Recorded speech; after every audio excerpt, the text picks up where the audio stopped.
O Senhor esteja convosco. Ele está no meio de nós.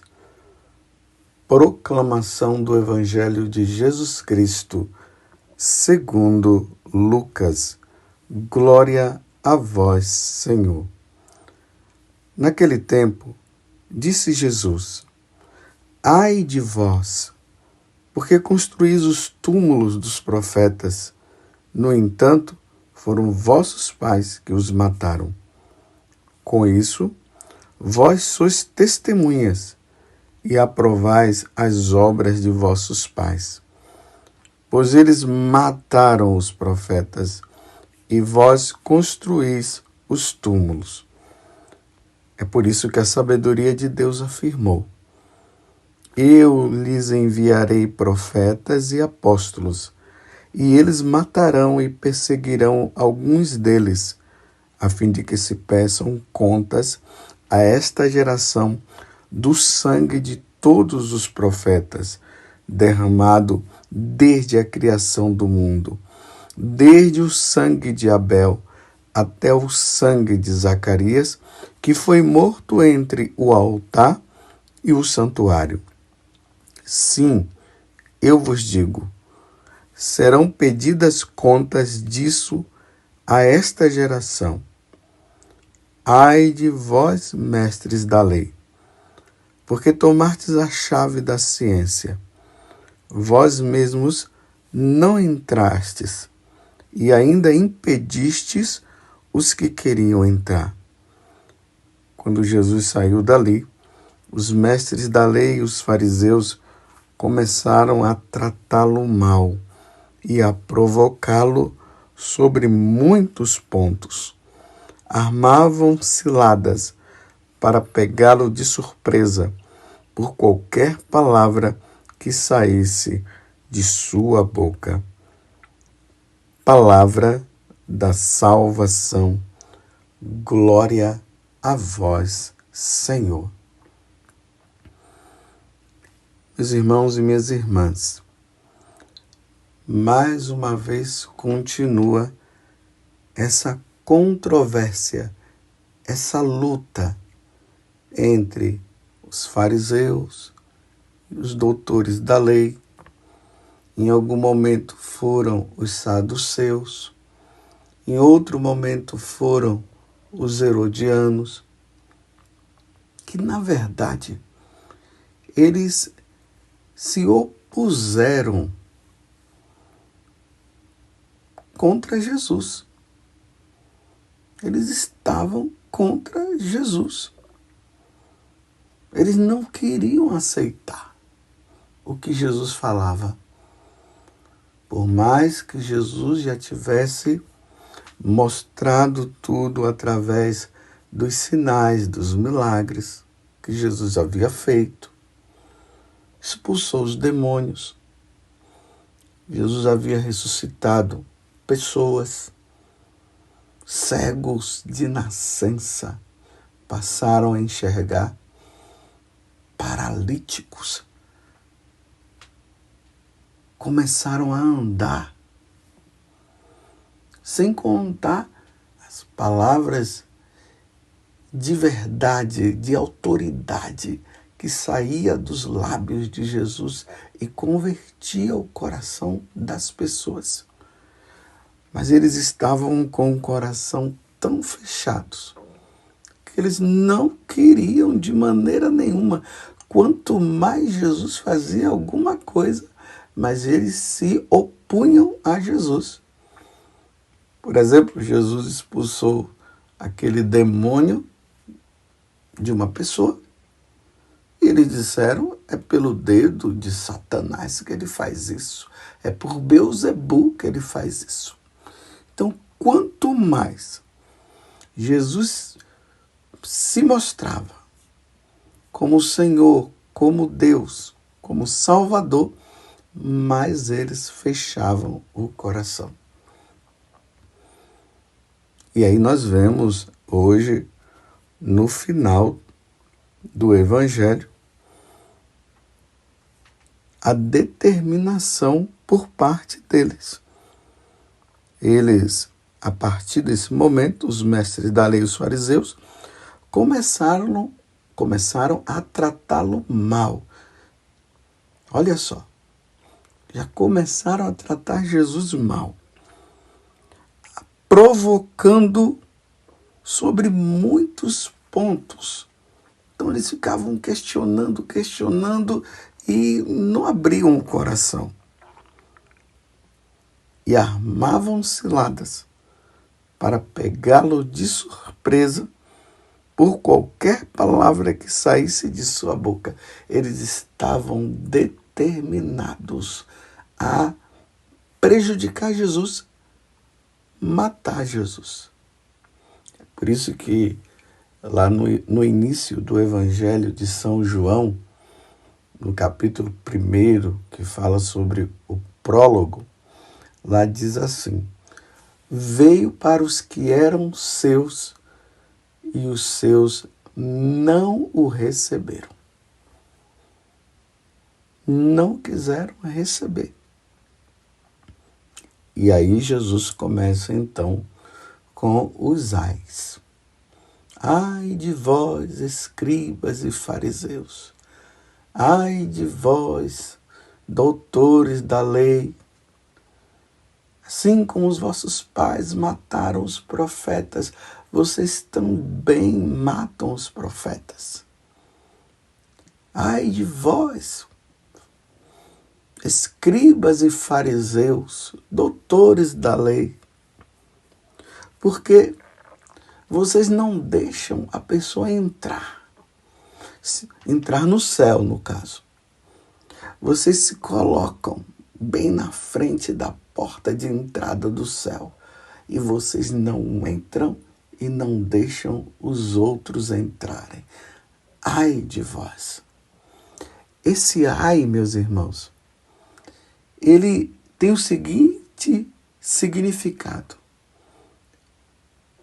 Ah, vocês querem continuar assim? Olha o significado dos ais. Vocês querem continuar assim? Eu não posso fazer mais nada. Agora tudo está nas mãos de vocês. Eu fiz de tudo. Lá no Evangelho de São João, também no capítulo 6, Jesus veio, e ali diz assim, que Jesus veio para que todos se salvem. O Pai me enviou de Jesus para que todos se salvem. No capítulo 3 do Evangelho de São João também diz que Deus amou tanto o mundo, ou seja, Ele amou cada um de nós, que diante de tanta maldade, diante de tanta desobediência, o Pai não fez outra coisa senão dar o seu próprio Filho, dar Jesus, para que todo o que nele crê tenha a vida eterna. Não pereça, diz São João. Não seja condenado, mas tenha a vida eterna. Então, o que é que nós, diante de Jesus, diante do que ele fala, diante do que ele ensina, qual deve ser o nosso comportamento? Um comportamento de mudança de vida, de conversão, que quer dizer mudança de trajeto. Nós estávamos indo numa direção e de repente mudou a direção. Isso é a conversão. Então, diante da verdade de Jesus, porque ele mesmo disse, eu sou o caminho, eu sou a verdade e a vida. Ninguém vai ao Pai senão por mim. Então, diante dessa verdade, nós devemos aderir. Foi isso que aconteceu com Mateus. Diante de Jesus, ele mudou de vida. Ele acolheu a salvação e ainda tentou, porque ele era um cobrador de impostos, ele ainda tentou chamar os pecadores, né, os publicanos, os cobradores de impostos. Ele fez ali um tremendo de um jantar, para que eles também pudessem ouvir Jesus e mudar de vida. A mesma coisa aconteceu com Maria Madalena. Foi expulso dela 7 demônios. Ela mudou de vida. Diante de Jesus, ela não fechou o coração. Lembram-se de Zaqueu? Que mudou de vida também? Quando ele ouviu Jesus, porque ele queria ver Jesus, ele queria ouvir Jesus, houve mudança.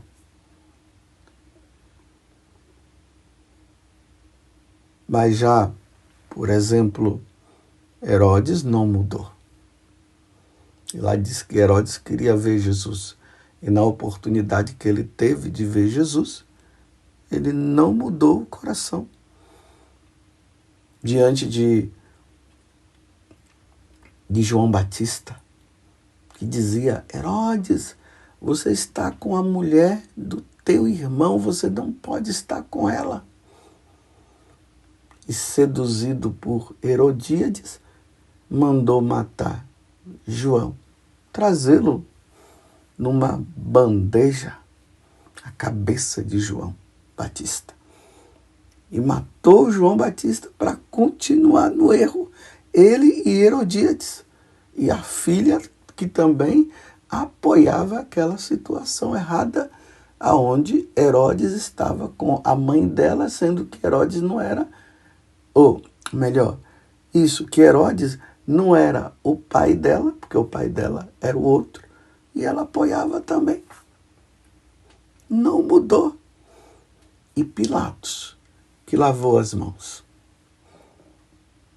E vamos lá também no momento em que Jesus tinha sido crucificado. Os 2 ladrões. Um abriu o coração e se converteu. O outro não. Hoje mesmo tu estarás comigo no paraíso, porque ele reconheceu que ele estava errado. Ele ainda disse para o outro: olha, ele é justo, nós somos injustos, nós merecemos estar aqui, mas ele não. Aí ele olha para Jesus e diz: Senhor, quando estiveres no paraíso, lembra-te de mim. Jesus disse: hoje mesmo tu estarás comigo no paraíso. E aí, no decorrer da história da igreja, nós vemos tantas pessoas que mudaram de vida. Santo Agostinho, Santo Inácio de Loyola, São Francisco de Assis, Santa Maria Egipciana, que era uma mulher leviana, era uma prostituta, ela mudou de vida. Então, diante de Jesus, o que poderia acontecer conosco é mudança de vida, conversão, caminho de santidade. Então, esse ai está dizendo: tá bom, você não quer mudar? Eu não posso fazer mais nada. Imagina, meus irmãos, Jesus dizer isso para mim, dizer isso para você. Eu já fiz de tudo, você não quer mudar? Então eu não posso entrar na sua liberdade, eu não posso forçar. Então, ai de vós por causa disso.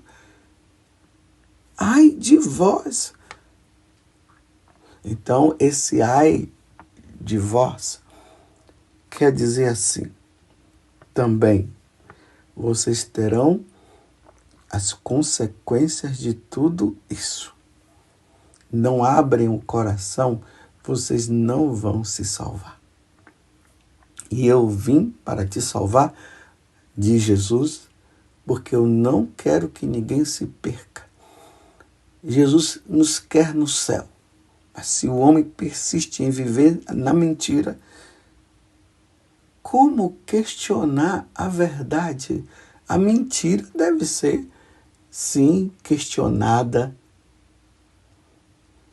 para se chegar à verdade. Mas o homem persiste em viver na mentira e Jesus aponta a verdade e eles continuam. E além do mais, ainda quer matar. Recentemente, tem um sacerdote que eu o acompanho. E ele se encontrou numa situação muito difícil, porque ele estava pregando a verdade. E hoje as pessoas não querem a verdade, não. Elas querem a conveniência. Elas querem o chamado evangelho da conveniência.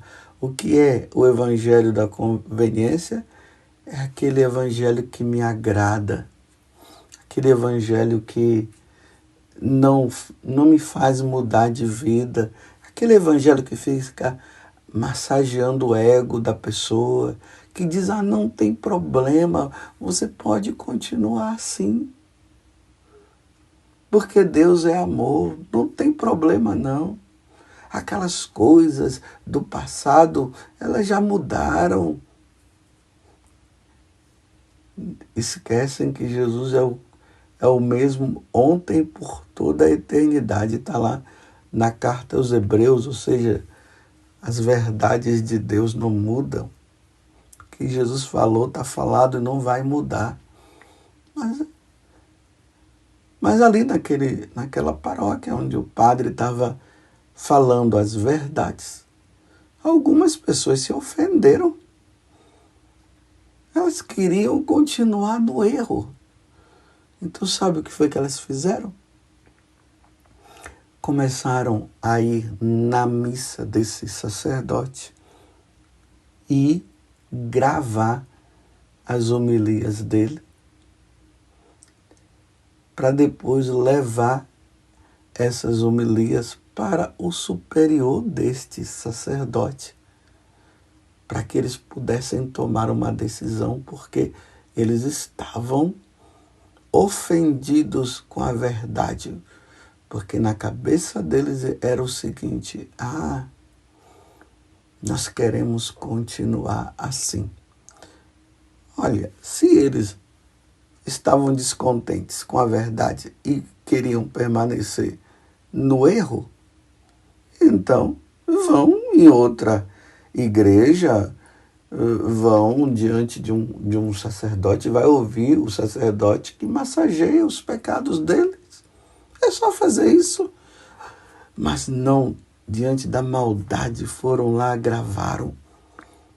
E aí se teve lá uma conversa e tiraram o sacerdote daquela paróquia para ele ir para outro lugar, por causa justamente de questões relacionadas a pagamentos dos prejuízos das coisas que ele havia falado. Então, se não fizerem isso, nós vamos denunciá-lo. Se ele não mudar o estilo de pregação, porque ele agora, os tempos mudaram, então nós vamos processar. Então acharam melhor mandar o sacerdote. Tiraram o sacerdote dali, mandaram para outro lugar. Por quê? Porque o sacerdote estava falando a verdade, eles não queriam ouvir aquela verdade. Eles queriam permanecer no pecado. Queriam continuar no erro.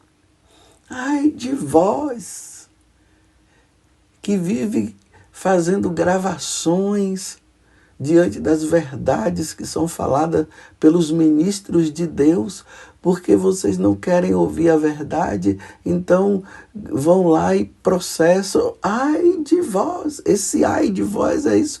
Continue fazendo assim. Não mude de vida, não.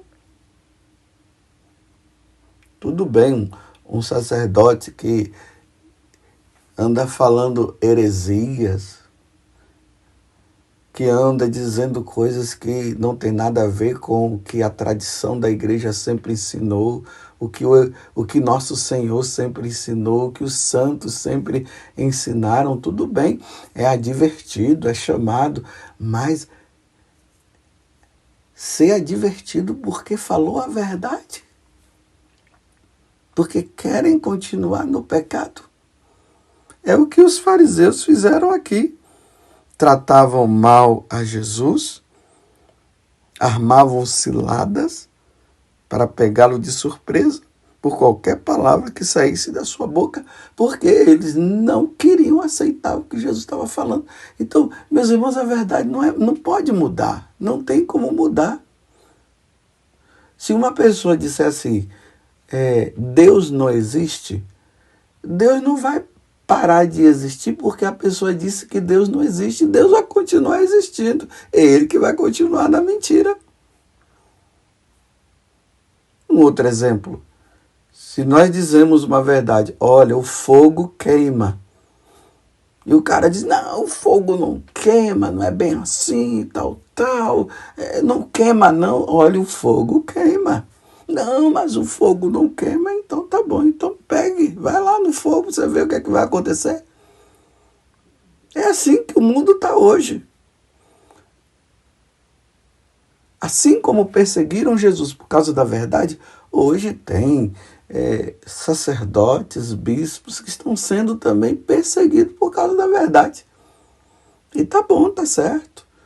O sacerdote foi tirado daquela paróquia, foi para outro lugar. Provavelmente lá vai encontrar outros também que não vão aceitá-lo porque eles estão acostumados a viver na mentira e querem viver na mentira. Mas o sacerdote vai continuar falando a verdade. E depois talvez ele vai ser transferido para um outro lugar. E ele vai ser transferido e ele vai continuar falando a verdade porque ele precisa continuar falando a verdade. Porque o evangelho é de salvação. Quando nós terminamos de proclamar o evangelho, o que é que nós dizemos? Palavra da salvação. Todo mundo responde que glória a vós, Senhor. É uma palavra que salva. Então nós não podemos trazer palavra de perdição. Imagine, depois de ler o evangelho, se dizer assim, palavra de perdição. Não, é de salvação, é para salvar. Mas as pessoas persistem em continuar com o coração fechado. Então, é o que Jesus está falando para os fariseus. Ai de vós. Vocês entenderam o que significa o ai de vós? O ai de vós é porque já chegou num ponto que já se foi feito de tudo, mas a pessoa consiste em persistir, ou melhor, ela persiste em continuar no erro. Um outro exemplo, um homem e uma mulher não podem morar juntos. Eles precisam receber o sacramento do matrimônio. Mas a pessoa continua persistindo. Não, tá bom desse jeito. Não muda. Não vai mudar a verdade. A verdade é essa. Precisa receber o sacramento. Não, mas nós estamos muito bem dessa forma e tal. Ok. Não vai mudar. Deus vai continuar dizendo, e é a verdade, é o que a igreja ensina, que um homem e uma mulher, para viverem juntos, eles precisam receber o sacramento do matrimônio. Ai de vós que persistis em continuar morando juntos sem receber o sacramento do matrimônio. Esse ai de vós está dizendo, eu já falei, você quer continuar, as consequências vocês terão. É um pecado contra o sexto mandamento. Estão tendo relacionamento sem casar. Um relacionamento sexual entre um homem e uma mulher só se pode ter depois de casado na igreja, no religioso. Na igreja católica. Persiste, não vai mudar. Deus não vai mudar. Ai de vós, as consequências serão duras. Perder a salvação por não ter querido receber o sacramento do matrimônio? Me ajuda aí, meus irmãos. Me ajuda aí. A mesma coisa, essas questões relacionadas à ideologia de gênero, essas questões relacionadas ao aborto, essas questões relacionadas à eutanásia, as questões relacionadas à corrupção, roubo. O roubo das duas formas, o furto e o roubo mesmo. Não vai mudar. Não matarás, não roubarás, não desejar a mulher do próximo, guardar os domingos e festas, amar a Deus sobre todas as coisas, e assim por diante. Aí o homem quer manipular, quer continuar no erro, e o pior de tudo é quando nós, sacerdotes, apoiamos o erro, dizendo que agora as coisas mudaram. Não, não mudaram, não, meus irmãos, não mudaram. Quando é que vamos entender isso? Quando é que você vai entender isso? Não mudou.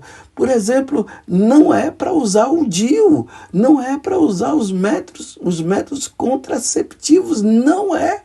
Não, mas agora mudou? Não mudou. Então, ai de vós, as consequências serão gravíssimas para a tua salvação. Um dia tu terás que deixar esse mundo e irás diante de Deus para prestar conta dos seus atos. Como diz na carta aos Coríntios, capítulo 5, versículo 10. Primeira carta aos Coríntios, capítulo 5, versículo 10. Todos nós teremos que ir diante de Deus para prestar contas dos nossos atos praticados no nosso corpo. E na carta aos Gálatas, lá no capítulo 6, se eu não me engano, ele vai dizer assim, com Deus não se brinca. O pessoal está brincando com Deus. Eu não estou dizendo que Deus é mau. Não, Deus é bom. Ele é tão bom que ele está nos orientando no caminho que nós devemos seguir. Mas não queremos, então ai de vós. Enfim, meus irmãos, vamos ser santos. Vamos mudar de vida, meus irmãos. Não vamos permitir, meus irmãos, que esse ai pese sobre nós. Vamos fazer como Santo Agostinho fez, que mudou de vida. Vamos fazer como Santo Inácio, São Francisco de Assis. Vamos fazer como Maria Madalena, que são santos, porque ouviram a palavra. Teve muitos que tiveram tanta dificuldade no início, mas depois mudaram de vida. Vamos mudar de vida, meus irmãos? Deus me livre de um dia eu ouvir de Deus isso. Ai de vós, Padre José Augusto. Ai de vós. Porque você conheceu a verdade, você me ouviu e você mudou. Ai de vós, eu não posso fazer mais nada. Porque quanto mais eu falo, mais você fica de bico grande. Quanto mais eu falo, você quer continuar e persistindo no pecado. Ai de vós. Ó Virgem Santíssima, não permitais que eu viva e nem morra em pecado mortal. Em pecado mortal eu não hei de viver e nem hei de morrer, porque a Virgem Santíssima há de me valer. Valei-me, Virgem Santíssima. Louvado seja nosso Senhor Jesus Cristo, para sempre seja louvado, e a nossa Mãe Maria Santíssima.